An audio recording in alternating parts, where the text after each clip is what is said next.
Pharaoh's rebellion to Moses' good law, death reigned the master of men.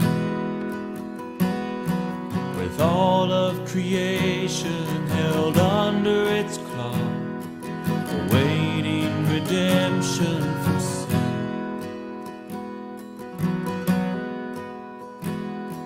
But when the law thundered an earthquake and fire, weak as it was through our flesh, it could not help conquer our sinful desires, only tighten the noose round our neck. Still God remembered His mercy and wrath, and promised a way of escape, a lamb to be killed on the people's behalf, to trample the head of the snake.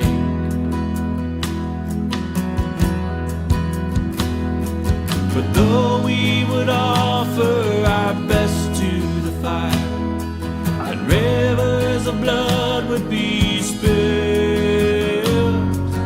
this could not help with our sinful desires, nor atone for the death of our guilt.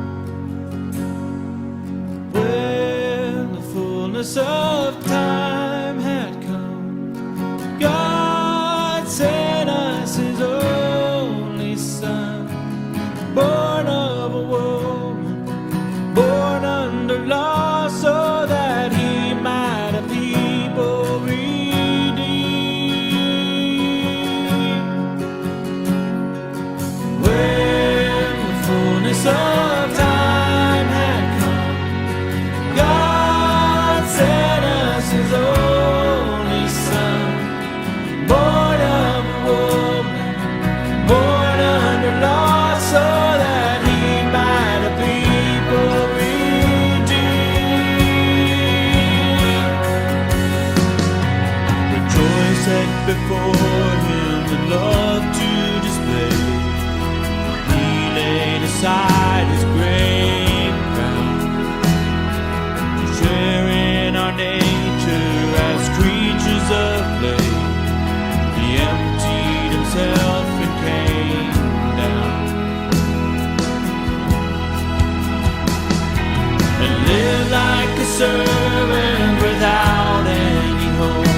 became mist pool.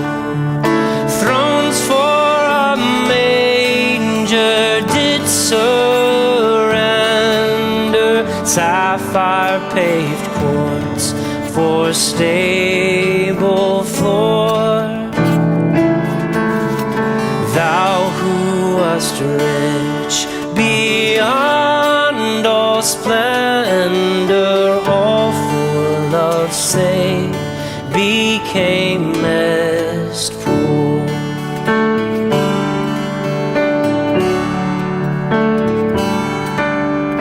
Thou who art God beyond all praising, all for love's sake became mist man. Stooping so low, but sinners raising heavenward by thine eternal plan. Thou who art God beyond all praising, all for love's sake became mist man.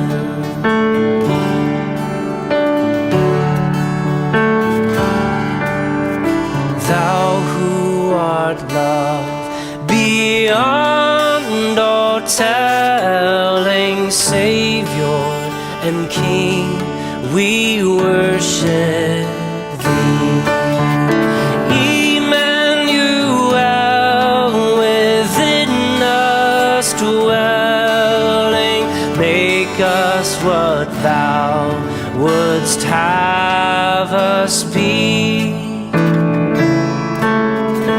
Thou who art love beyond all telling, Savior and King, we worship thee.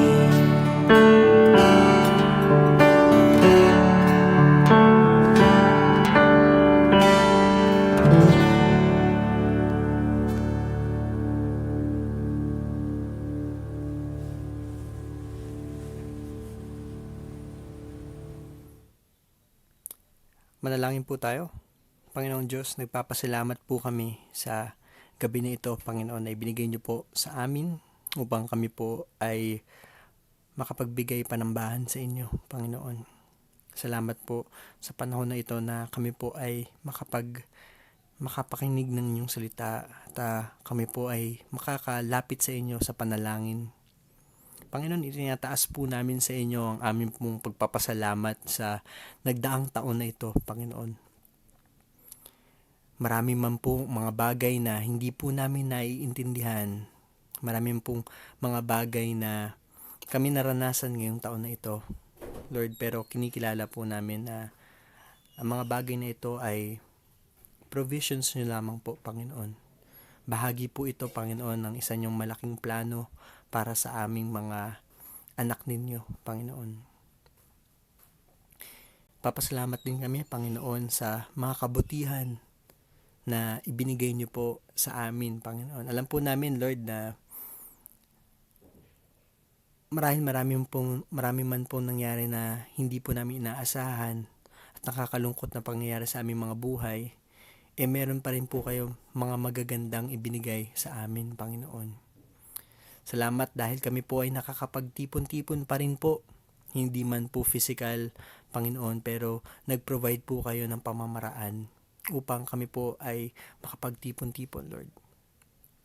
At ito pong season na ito pong Pasko, mayroon na naman po kaming araw kung saan aalahanin po namin o ide-dedicate po namin ang araw na ito sa pag-alala ng kapanganakan niyo, Panginoon.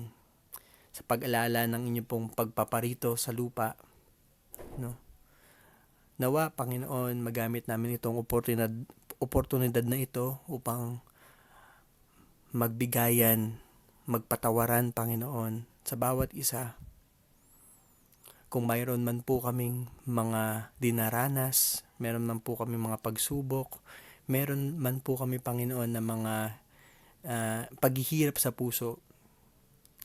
Nawa itong araw na ito, Panginoon, ay isang maging tanda ng inyo pong katapatan sa buhay namin.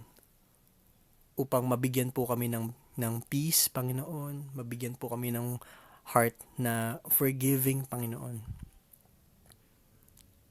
Kayo na po ang bahala sa bawat isa sa amin, Panginoon. Nawa maging masaya po kami, magalak po kami sa panahon na ito, Panginoon. Na inaalaala po namin, Panginoon, ng inyo pong pagpaparito. Lord, bless this time, bless our day, bless our lives, Panginoon. Patuloy po kayong kumilos sa puso at buhay ng bawat isa sa amin. Kayo po ang maging sentro at patuloy po kami lumago, Panginoon. May we maximize and enjoy the spirit of Christmas, this season, this time. In Christ's name we pray.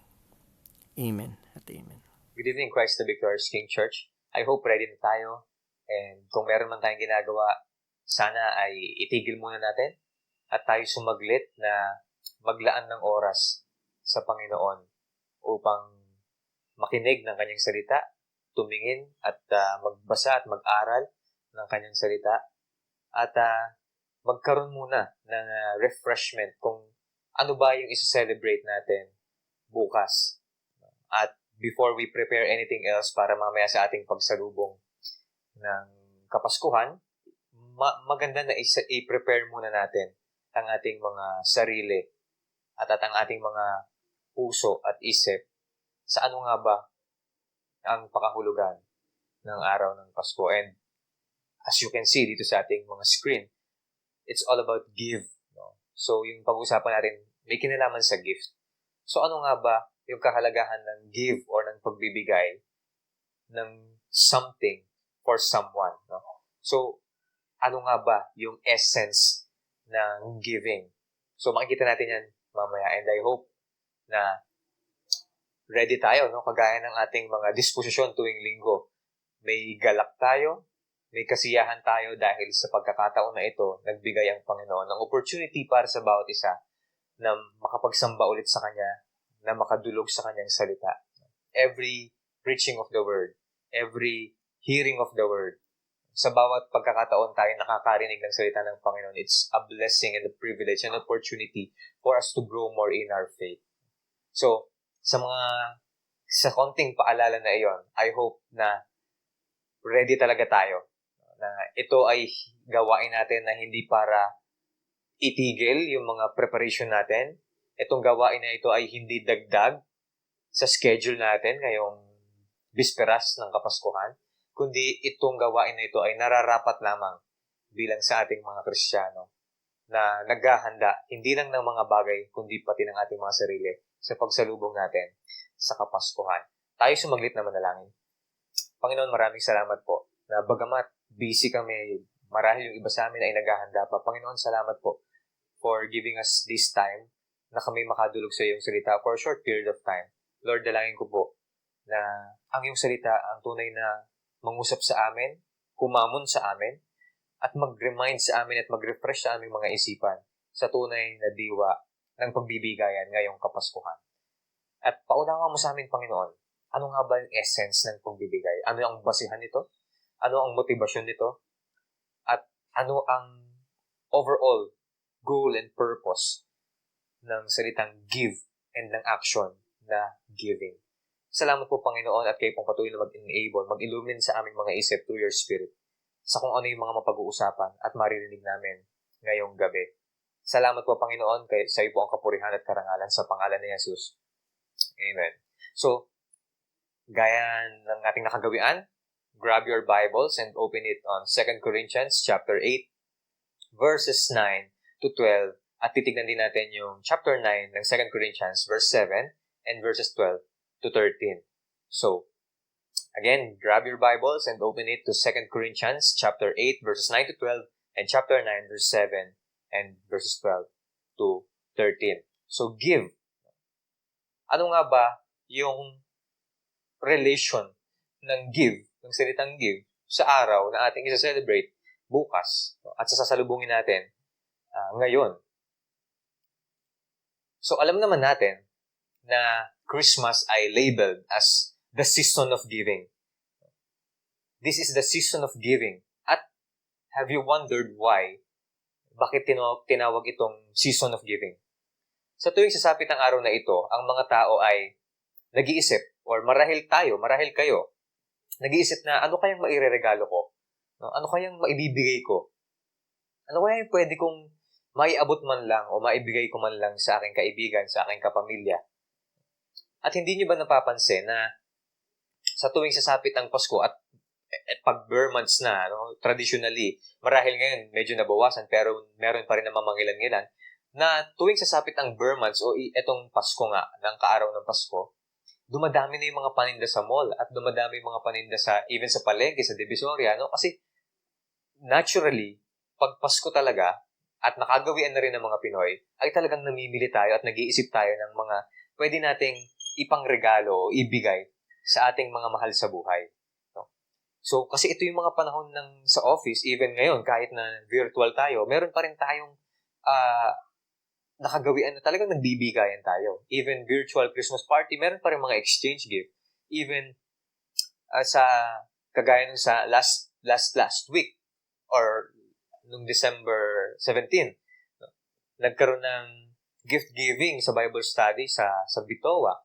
So, meron pa rin talaga tayong sense na talagang, gusto kong magbigay, no? Ito yung season ng pagbibigayan. No? But to where we get the concept of giving, bakit tayo parang automatic sa atin na pag sasapit na ang Pasko, automatic na yung puso natin ay nagagalak sa pagbibigay? Bakit tuwing sasapit ang Pasko, nagkakaroon tayo ng sense of joy na makapagbigay man lang tayo sa kapwa natin sa kahit gaano kaliit na halaga? At saan nga ba nakuha ang konsepto ng pagbibigay in a general sense? No? Gift, monetary, yung sinasabi natin na it's the thought that counts, yung thought ng pagbibigay, saan natin nakuha ang mga bagay na yan? Bilang mga Kristiyano, marahil, alam na natin ito, at sana alam natin ito, na we are able to give because we have been given.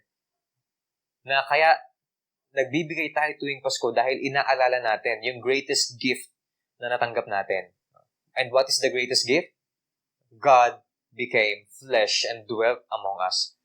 So, sa ating mga Kristiyano, natural na para maisip natin na we are giving because we have received the greatest gift, and that is Christ.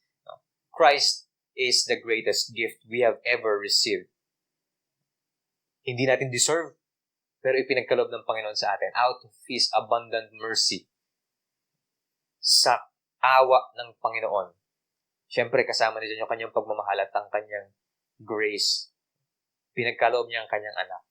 It is the greatest gift. Christ, salvation, redemption, adoption, and everything that encompass dito sa person and work of Christ, we have received that greatest gift.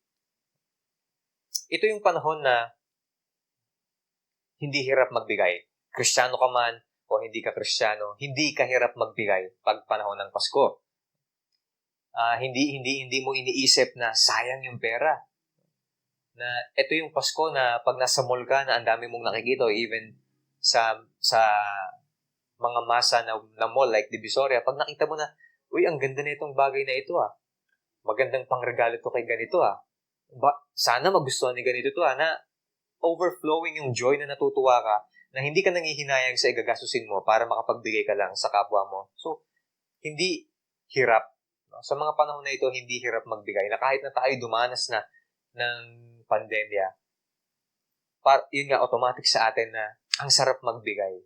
At hindi lang yung material things ang ating kinagagalak na ibigay, even ang ating pagpapasensya, ang ating pagmamahal sa ating mga kapwa. No? Narinig nyo na siguro marahil yung kasabihan na magkapatawaran na kayo, Pasko naman, ano? Ba't hindi nyo patawarin ng isa't isa? Pasko naman no? Sa diwa ng Pasko, magkapatawaran kayo. So yung mga ganong klaseng instances, hindi hirap na, sige na nga, papatawarin na kita, Pasko naman, di ba? Yung mga ganong klase nating mga prinsipyo na, sige na nga, pagbibigyan na kita, Pasko naman papatawarin kita. Kaya, naalala ko nga, nung sa aking kasamahan dati sa trabaho, nung ako'y nagtatrabaho pa, Na sabi niya din sa nakahuli sa kanya, Chip, baka pwede mo naman akong pagbigyan. Pasko naman. So, di ba kasi nga, meron tayong sense na madaling magbigay, madaling magpaubaya, at madaling magparaya pag gantong mga panahon. Pero bakit ganun, no? Pag hindi Pasko, ang hirap magbigay. Bakit pagka walang okasyon, napakahirap magbigay, lalo na kung hindi naman Pasko nga, at saka hindi birthday ng tao na yun, but ang hirap magbigay. Ang hirap na pag hindi Pasko, ang hirap mag-sacrifice ng ating resources for the greater good o sa kapakinabangan. Pag hindi Pasko, karamihan ng tao, boksingero. No? Bakit boksingero? Nung nakahigpit ang mga kamay, no? ayaw ibukas yung kanilang mga kamay sa kanilang mga resources. Kumbaga, laging tikom yung kanilang mga kamay, pero pag Pasko, ang sarap magbigay. So, bakit kaya ganun, no? Bakit kaya ganun ang karaniwan sa ating mga tao? No, hindi ko sinasabing hindi ako ganun, hindi ko sinasabing malinis tayo sa mga ganun sa pagiging boksingero. Meron sa ating mga sarili na talagang may mga panahon na bukod sa Pasko, may mga panahon na hirap tayong magbigay. And makita natin dito na as we go on sa ating mensahe, sana ma-realize natin na kahit hindi Pasko, tayo ay magbigayan. And that, marahil familiar sa inyo yung statement na binitawan ko, dahil ito, yung statement na yan ay naroon sa isang kantang pamasko. Yung ang Pasko ay sumapit. Naririnig natin dyan sa last phrase, sa dulo ng kanta na yan, na at kahit hindi Pasko ay magbigayan. Na yung kinakanta pala natin na awit pamasko, na ang Pasko ay sumapit, ay meron pala siyang sa dulo na sinasabi na kahit hindi Pasko ay magbigayan. And most of us, nakakaligtaan yung phrase na yan. It's a beautiful phrase of selflessness.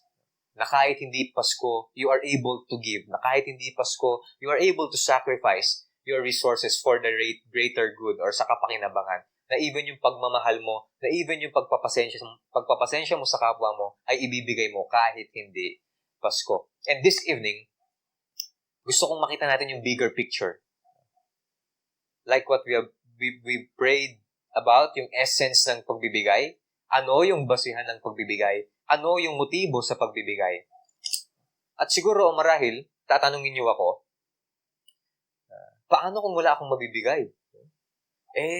Edgar, alam mo naman yung sitwasyon namin. Siguro naman, alam din naman ng mga tao na pagbibigyan ko sana yung aking pinagdadaanan.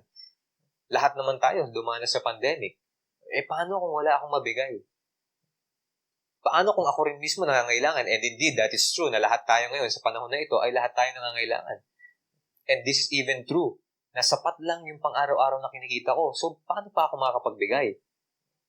Pandemic ngayon, limited yung movement sa work, limited yung resources, yung profit galing sa businesses, limited yung income galing sa work. Paano ako magbibigay? So, even yung iba pang mga reasons or even iba pang mga circumstances na talagang evident sa panahon ngayon. So, paano tayo magbibigay? At bakit tayo magbibigay kung tayo rin mismo nangangailangan, di ba?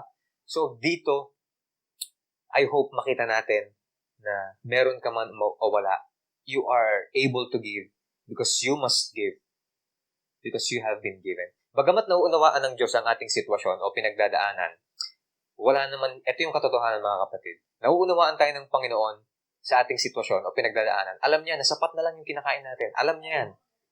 Hindi naman siya nagkulang. Pero walang pakialam ang Diyos sa gaano kalaki o gaano kaliit yung ibibigay natin sa Kanya. Lalo na sa Kanyang gawain. It is not about the greatness of the gift.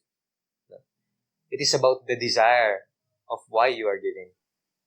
So, walang pakialam ang Diyos doon.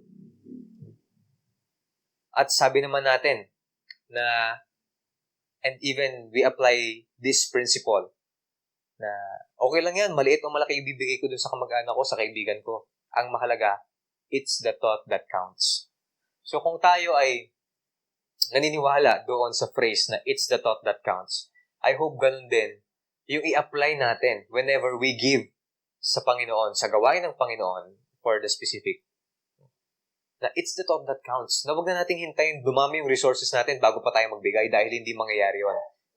Regardless kung gaano kalaki yung resources natin ngayon, regardless gaano kaliit yung meron tayo ngayon, let us all give something for someone and especially for God. It's the thought that counts. Marahil, sinasabi nyo na napakahirap naman nun. Wala pa tayo sa ating mga main points, pero I want to encourage you dun sa buhay ng Sarephat woman, no? Yung widow sa Sarephat, yung binisita ni Elijah. Nung dumating si Elijah, kung titigan nyo yung reference nito sa Kings chapter 17, nung dumating si Elijah doon sa Zarephath, pinuntahan niya itong widow as God told him so, na ang sinabi ni Elijah doon na sa widow na yon, mag-prepare ka ng pagkain para sa akin. At ang sabi ng Sarephat widow or Sarephat woman sa pagkakilala sa kanya, eto nga ay kumukuha ako ng mga resources para sa akin lang. At alam mo ba na sapat na lang itong kukunin ko para sa kakainin namin ngayong araw? At pag nakain namin ito ngayong araw ng anak ko, wala na kami pagkain bukas, mamamatay, pwede na kaming mamatay. So kita nyo yung limited resources na sapat na lang yung kanilang pagkain. Even mamamatay na nga sila after nilang kainin yun dahil wala na talaga, ubus na. Pero ang sabi ni Elijah, sabi ng Panginoon, no? Handa mo ako ng pagkain at sabi niya, hindi mauubos ang resources mo. And if you follow that narrative, makikita nyo doon na hindi naubos yung resources ng widow na yon. At hindi lang basta hindi naubos, kundi naging abundant and plentiful pa ang kanilang resources. Matapos nilang is-sacrifice yung last food nila para sa Panginoon, of course. Because they acknowledge that the God of Elijah has this power to provide. So, I hope na kahit paano, no, na-encourage na tayo doon dahil kasi ito yung pag-uusapan natin about giving eh. So, I want to ease you sa mga ganitong klaseng question na wala na nga ako eh, magbibigay. Pero look at that Sarephat widow, kung paano siya nagbigay at kung paano siya pinagpala ng Panginoon nung ginamit niya yung last food na para sana sa kanila pero binigay niya pa sa gawain at sa Panginoon, no, through Elijah. At so let us go now, no, sa ating question. Ano nga ba ang basihan ng pagbibigay at ano ang motivation sa pagbibigay? And let us go now doon sa 2 Corinthians chapter 8 verses 9. I want to read to you yung ating passage.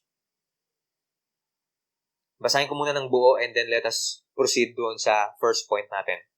Verse 9, For you know the grace of our Lord Jesus Christ, that though He was rich, yet for your sake became poor, so that you by His poverty might become rich. And in this matter I give my judgment. This benefits you, who a year ago started not only to do this work, but also to desire to do it. So now finish it doing well, so that your readiness in desiring it may be matched by your completing it out of what you have. Verse 12, For if the readiness is there, it is acceptable according to what a person has, not according to what he does not have. For I do not mean that others should be eased and you burdened, but that as a matter of fairness, your abundance at the present time should supply their need, so that their abundance may supply your need, that there may be fairness. As it is written, whoever gathered much had nothing left over, and whoever gathered little had no luck.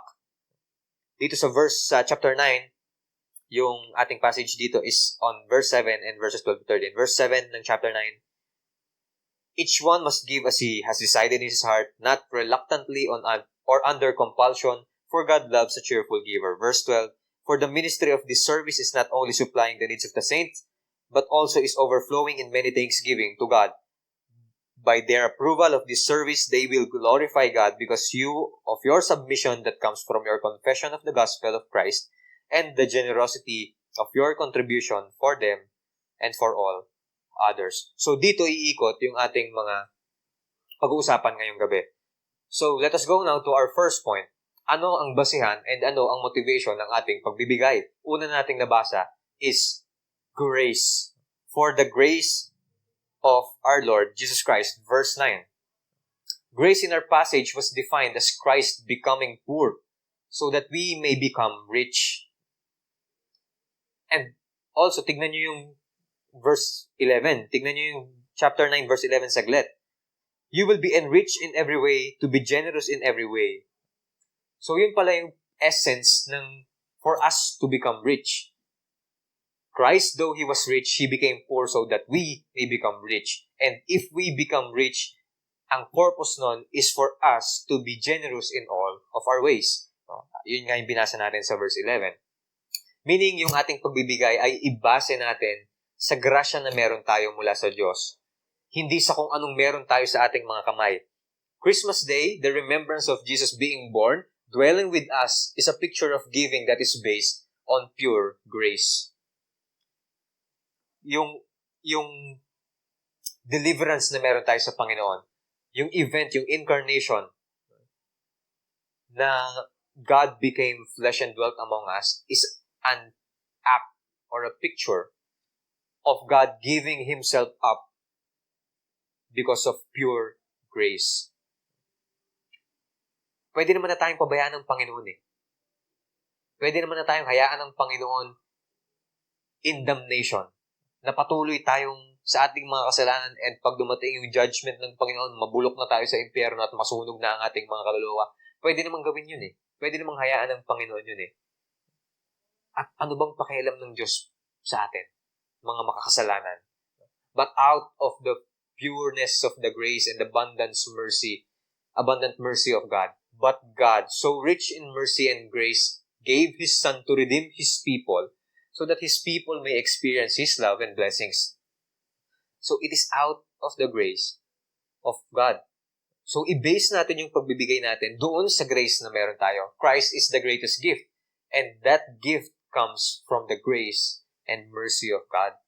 If you believe that you have been saved by grace, Ephesians chapter 2, we have been saved by grace, then that should motivate you para maging bukal sa loob natin ang pagbibigay sa kapwa natin, sa kapamilya natin, lalo na sa Panginoon na nagligtas sa atin. So may this grace, may the grace of our Lord Jesus Christ motivates us for us to be filled with overflowing joy at kagalakan sa pagbibigay. We are speaking of general na pagbibigay sa kapwa mo, sa kapamilya mo, lalong-lalo na sa Diyos na nagligtas sa iyo. No? It is all that let giving be motivated by grace. Second point na titignan natin out of this passage, verses 10 and verses 12, yung intentionality. Giving must be intentional. Basahin ko, verses 10, and in this matter, I give my judgment. This benefits you who a year ago started not only to do this work, but also to desire to do it. Verse 11, so now finish it as well. Finish doing it as well, so that your readiness in desiring it may be matched by your completing it out of what you have. For the readiness is there, it is acceptable according to what a person has, not according to what he has not. Or dito sa ating passage, yung intentional, it is defined as desire and willingness to do it. It is the desire to give and the willingness to do. Yun yung ibig sabihin ng intentionality or yung pagiging intentional. This is inseparable. Hindi mo pwedeng paghiwalayin na gusto mo lang at hindi mo siya ginawa. Kaya hindi rin totoo yung gusto kong bumait pero hindi ko magawa. Because God it's working in you through His Spirit para patuloy kang bumait. Pero dito sa ating pagbibigay, sa ating topic ng pagbibigay, hindi mo pwedeng ihiwalay yung gusto mong magbigay sa action mo ng pagbibigay. Dapat kung may urge ka sa puso mo, na meron kang burden sa puso mo na magbigay, may kaakibat na action yan. James chapter 2 verse 16, it's a great example. And one of you says to them, go in peace. Ito yung pagpapatungkol sa giving mercy. Go in peace, be warmed, and be filled. Pagbibigay ng pagkain at sa beggars na nanlilimos, Go in peace, be warm, be filled without giving them things they needed. What is good in that? Tapos yung kasunod, yung familiar verse, faith without works is dead. So dito sinasabi na, anong silbi nung gusto mo lang pero hindi mo ginawa? What good is that? Na sinasabi mo meron kang mercy pero hindi nakita yung act of mercy. Na sinasabi mo gusto mo siyang bigyan, na you speak blessing to them, na sige, pagpalain ka ng Panginoon, mabusog ka, at madamitan ka. Go in peace, kumayo ka. Pero meron ka naman nung kailangan niya, pero hindi mo binigay. Anong silbi nun na sinabi mo na mabusog ka at go in peace? If you have something that person need, pero hindi mo yun ibinigay. Who is my neighbor? The greatest question doon sa parable. Who is my neighbor? Sino ba ang neighbor ko? Ang neighbor mo, ang neighbor nating bawat isa, ay yung alam mong meron kang bibigay, meron siyang pangangailangan, at alam mo na meron kang pwedeng ibigay para maibsan ang kanyang pangangailangan. And everybody is our neighbor. Because everybody needs something that you and I might have. So we must desire, if we desire giving something to someone, let that desire be coupled with action. It is inseparable. Intentionality. Giving with intention means having the desire to give and the willingness to give. According, not according dun sa bagay na wala tayo, but according sa bagay na meron tayo. Nabasa natin sa verse 12. And notice, yung second clause ng verse 11, yung so that, yung after ng so that your readiness in desiring it may be matched by your completing it out of what you have. Yung desire must be coupled or must be matched by our readiness or willingness to give out of what we have. Kung anong meron ka. Hindi yung kung anong wala ka. Mahirap magbigay ng bagay na wala pa sa atin. Mas madaling magbigay sa bagay na meron tayo. For it is acceptable for a person to give according to what he has, not according to what he has not. Sarip at widow, sitwasyon natin ngayon, maliit lang yung resources na meron tayo. And then, out of that, give. If you have the desire to give. And you must have that desire to give because you have been given the greatest gift. So, meron tayo dapat desire and willingness. Mahirap magbigay kasi konti lang ang meron ako. Again, hindi hinihingi o hinahanap ng Diyos kung gaano kalaki o kaliit yung ibibigay natin para sa Kanya at lalo na sa gawain niya. Kung tayo nagsasabi na it's the thought that counts. It's the thought that counts naman. Nabigay ko na example na yan kanina. What more ang Diyos na pinanggalingan ng lahat na meron tayo? Give according to what God has given us as of the moment. Kung ito pa lang, kung 100 pesos lang yung meron tayo ngayon, and out of that 100 pesos, let us give to those people who are in need, especially to God, to the ministry that God has entrusted to us. Kung meron kang maraming salapi, meron kang maraming resources, meron kang pagkain, meron kang inumin, meron kang extrang damit, out of those things na meron ka, give. Wag mo nang hintayin na, tsaka na lang, iipunin ko muna lahat bago ako magbigay. Wag natin gawin yon. Magbigay tayo kung anong meron tayo, ayon sa kakayanan nating magbigay, malinaw naman sa salita ng Panginoon. Out of what we have, we give. The point of our second point, we must have this desire to give. And if that desire comes into our hearts, if that burdens us, kung tayo ay nauudyukan na magbigay, na gusto kong magbigay, whenever we experience that sense na gusto kong magbigay, let that desire be matched by the willingness to do it because giving must be intentional. So, let us proceed. Ano yung basehan? Ano yung motivation? Give voraciously. Anong ibig sabihin ng voraciously? Voraciously means engaging in an activity with enthusiasm and eagerness no, na nakikiisa ka sa gawain na ito nang may kagalakan at kasigasigan, no, yung eagerness. Chapter 9, verse 7, each one must give, as he has decided in his heart, not reluctantly or under compulsion, for God loves a cheerful giver. Give with a cheerful heart. Kumbaga, itong voraciously or yung voraciousness, it is described as having a behavior na parang you are being ravenous. Yung exceedingly motivated ka. And for the lack of term, sobrang gigil mo. Yun yung voraciously.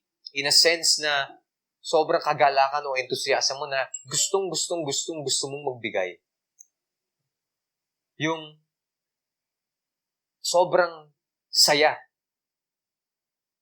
ng pagbibigay mo, voraciously, cheerfulness of the heart. Ang ganda ng pagkakalatag ni Paul dito sa verse 7. Again, voraciously means engaging in an activity. And sino yung mga mag-engage doon sa activity ng pagbibigay? Verse 7, sabi diyan, each one.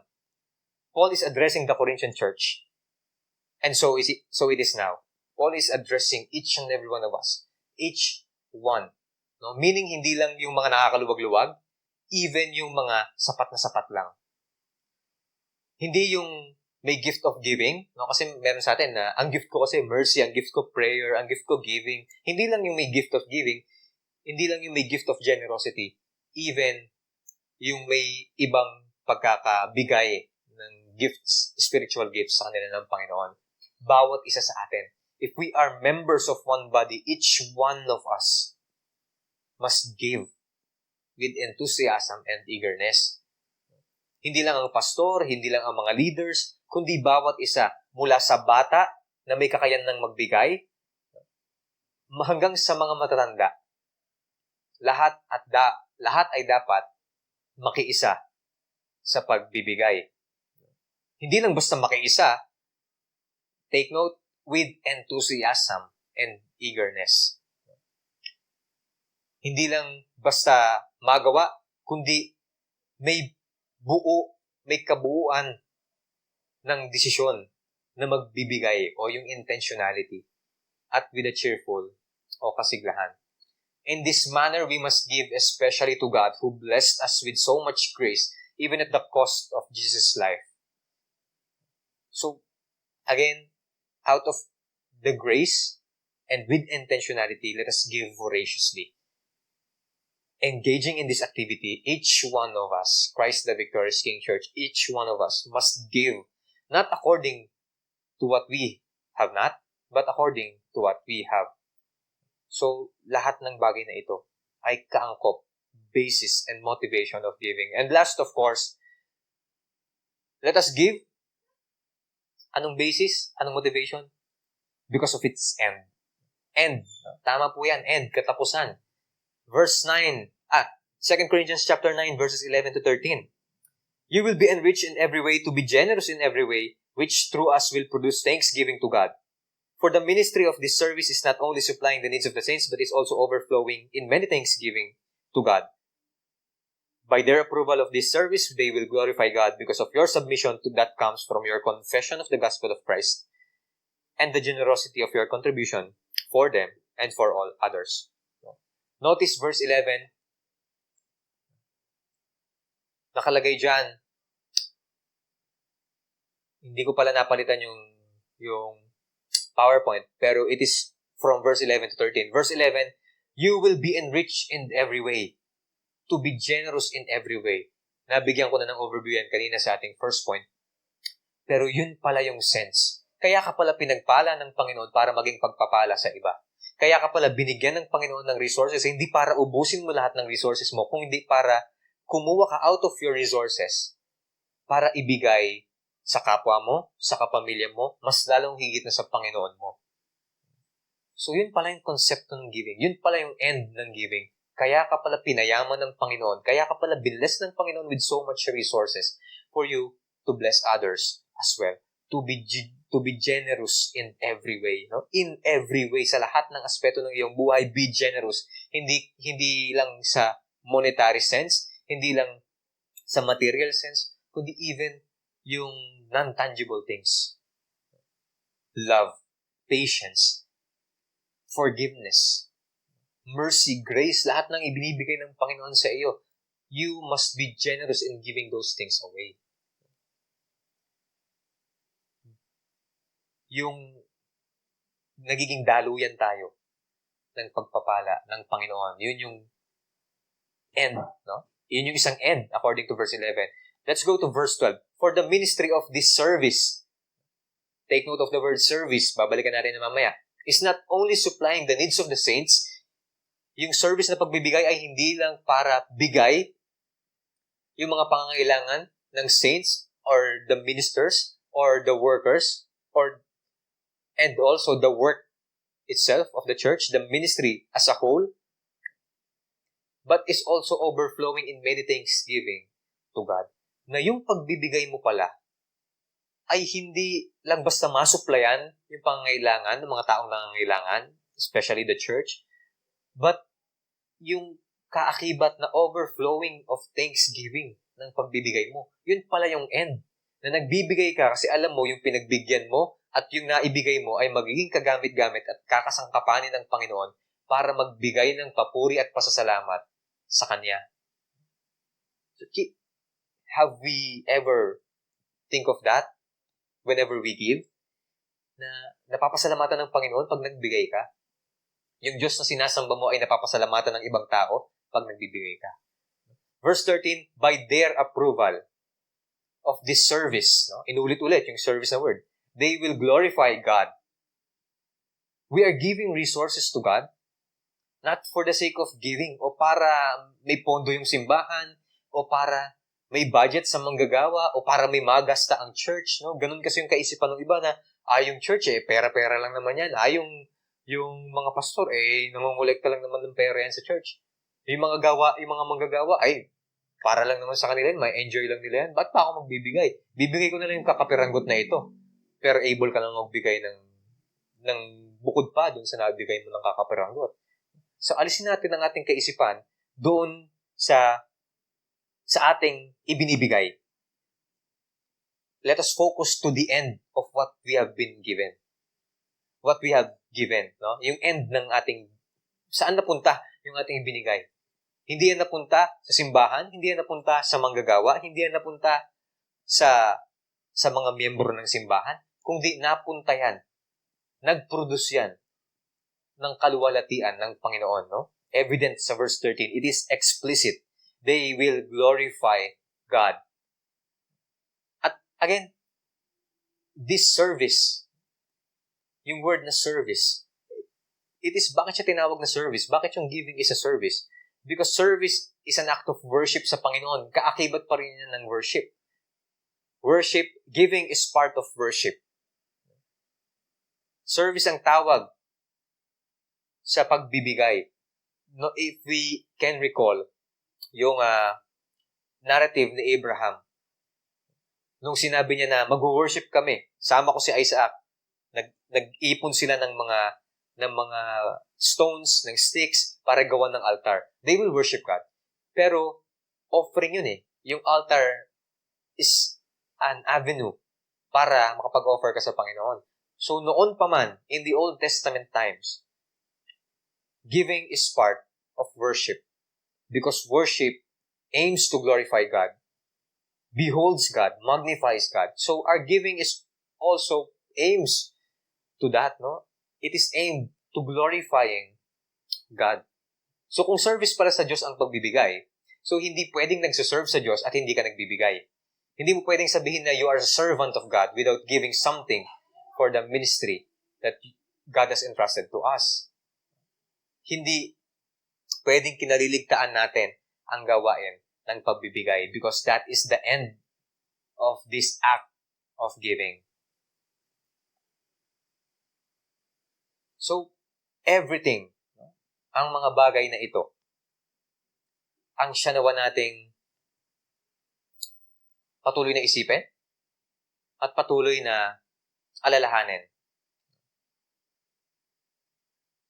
Church, bukas o mamaya, even sa pagsalubong pa lang natin sa araw ng Kapaskuhan, alalahanin natin itong mga bagay na ito. The essence of giving.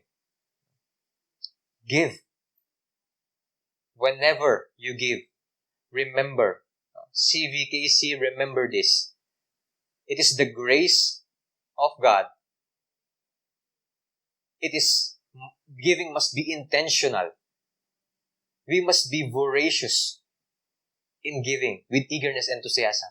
And it is designated and give because of its designated end for the glory of God. Whenever you give, remember, give. Let us close in prayer. Panginoon, maraming salamat po for allowing us to see these things na marahil alam na namin, marahil nakakaligtaan namin.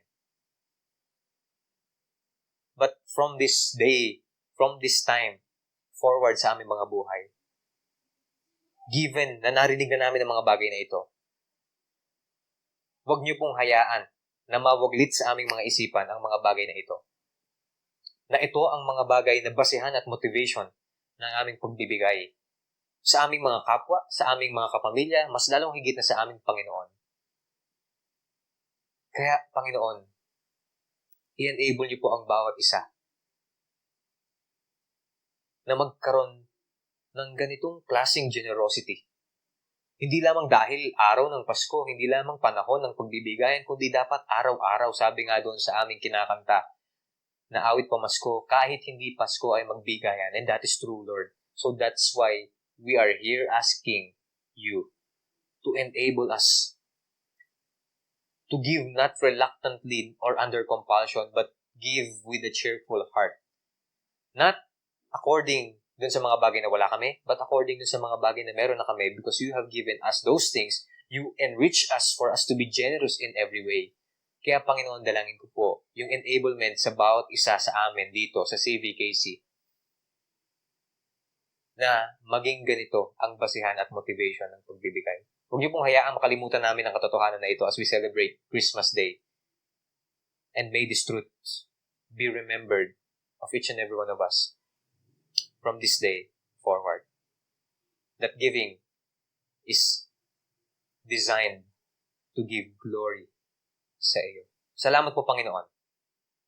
May you bless the family of Christ the Victorious King Church. Continue to bless them so that they could be a blessing to others, especially to the ministry you have entrusted to us here at Christ the Victorious King Church. Sa iyo po ang kapurihan, pasasalamat at papuri sa pangalan ni Jesus. Amen.